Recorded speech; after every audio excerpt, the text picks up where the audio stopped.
Bismillahirrohmanirrohim. 4-dars. Ismning qismlari. Al-muzakkaru val muannasu. Muzakkar erkak jinsiga dalolat qiluvchi ism, val muannasu ayol jinsiga dalolat qiluvchi ism. Val ismu yanqasimu ila qismayni. Ism ikki qismga taqsimlanadi. Muzakkarin nahvu aliyin va jamalin va khisanin. Muzakkarga Ali va jamalin tuya va khisanin ayg'irga o'xshash. Va muannasin nahu aishata va naqatin va hirratin. Va muannaska Oisha, naqatin urg'ach tuya va hirratin urg'achi mushikga o'xshash. Alimta anna al-kalimata salasata anwa'in fi'lin wasmin va harfin. Bilding albatta so'zlar 3 nav: fe'l, ism, harfdir. وأن الفعل ثلاثة أنواع ماز ومزار وأمر. ويانا بيلدينج البتة فعل 3 نوع: ماضي، مضارع، أمردر. فاعلم الآن أن الاسم نوعان. بالإند البتة اسم 2 نوعدر. ومذكر وهو كل اسم دل على ذكر. ومذكر har bir erkak jinsiga dalolat qiluvchi ismdir. Mislu aliyin va husaynin va jamalin va bag'lin va hisonin va himarin va hirrin. Misol Ali, Husayn, Jamalin tuyani erkak jinsi, bag'lin hachirni erkak jinsi, hisanun otni erkak jinsi, himarun eshakni erkak jinsi, hirrun bu mushikni erkak jinsi.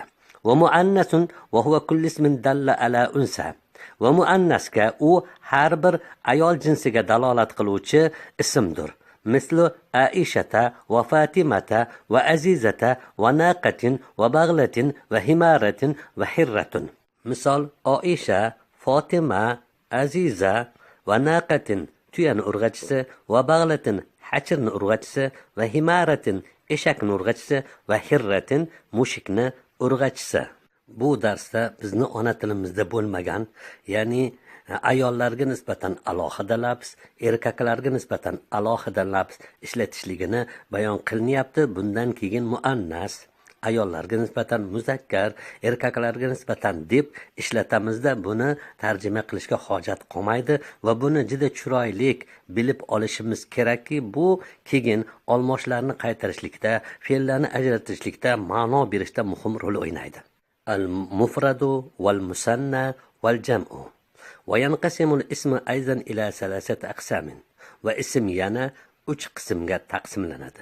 مفرد نحو فاضل وفاضلة. مفرد يعني فاضل وفاضلة ayol. ومثنى نحو فاضلان أو فاضلين وفاضلتان أو فاضلتين. ومثنى يعني 2 fozil yoki 2 fozilni, 2 fozila ayol, 2 yoki fozila ayolni, va jam'in nahu faziluna aw fazilina aw fuzala'u. Va jamga misol fozillar yoki fozillarni yoki fozillar lafziga o'xshash. Alimta annal isma yanqasimu ila mudakkarin va muannasin. Bilding albatta ism muzakkar va muannasga taqsimlanadi. Fa'lam ayzan annahu yanqasimu ila mufradin. Bil yana mufrad birlik kelishuviga qismlanadi. Va huwa ma dalla ala wahidin aw wahidatin mislu fazilin va fazilatin va mushtahidin va mushtahidatin. Va mufrad bir erkakka yoki bir ayolga dalolat qiluvchi ismdir. Misol fozil va fozila ayol, mushtahidin tirishqoq va mushtahidatin tirishqoq ayol kabi. Va musannan va huwa ma dalla ala isnayni aw isnatayni bi ziyadati alifin va nunin aw ya'in va nunin fi mufradihi. Va musanna ikkilik kelishuvi. Har bir 2 erkakka yoki 2 ayolga birlik lafziga oxirgi alif va nun yoki yo bilan nun ziyoda qilishlik bilan dalolat qilayotgan ismdir. Nahvu fazilani aw fazilayni aw fazilatani aw fazilatayni aw mushtahidani aw mushtahidayni aw mushtahidatani aw mushtahidatayni. Ya'ni 2 fozil yoki ikki fozilni, ikki fozili ayol yoki ikki fozili ayolni, yoki ikki tirishqoq odam yoki ikki tirishqoq odamni, yo ikki tirishqoq ayol yoki ikki tirishqoq ayolni. وجمع وهو ما دل على أكثر من اثنين أو اثنتين بتغيير مفرده. va jam ya'ni ko'plik kelishuvi u har bir ikki erkakdan yoki ikki ayoldan ko'proq kishilarga mufrat birlik lafzi o'zgarishlik bilan dalolat qilayotgan ismdir.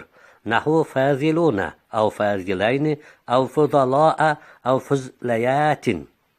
Misol fozillar, fozillarni yoki fozillarni yoki fozila ayollarni kabi. Bu ism taqsimlanishi ham juda yaxshilab ajratib olamiz. Bundan keyin tarjima qilmasdan qayerda mufrat deb birlikni ishlatamiz va tasniya deb ikkilikka ishlatamiz va jamga esa ikkidan ko'proqqa ishlatib shu nom bilan atama qilib ketaveramiz.